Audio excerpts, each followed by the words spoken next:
Electronics মার্টের IPO apply করেছিলাম।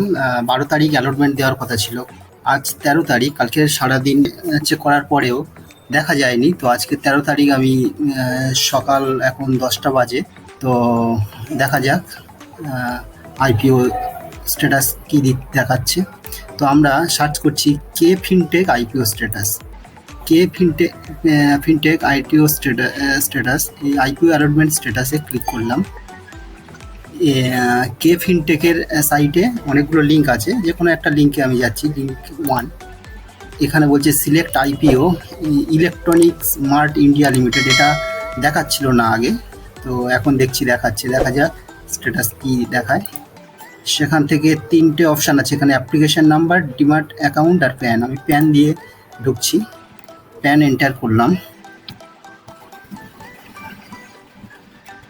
Pan enter করার পরে ক্যাপচা এন্টার করতে হবে। এখানে যে ক্যাপচাটা আছে দেখে আমি এখানে এন্টার করছি। ক্যাপচা এন্টার করার পরে সাবমিটে ক্লিক করব। সাবমিটে ক্লিক করলে দেখাচ্ছে নট অ্যালোটেড, অর্থাৎ আমি কিন্তু ইলেকট্রনিক্স মার্টের আইপিও পেলাম না। এখানে আমার সব ডিটেলস দেখাচ্ছে, আমার গ্রোতে অ্যাকাউন্ট, ডিম্যাট অ্যাকাউন্ট, তাই অ্যাপ্লিকেশান নাম্বার গ্রো দিয়ে এখানে নাম্বার আছে।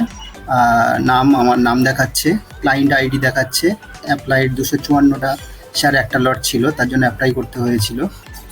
ক্যাটাগরি, ডিটেল ক্যাটাগরিতে অ্যাপ্লাই করা হয়েছিল। প্যান নাম্বার এখানে দেখাচ্ছে অ্যালোটেড 0, অর্থাৎ আমার নামে কোনো আইপিও অ্যালোট হয়নি। Thank you.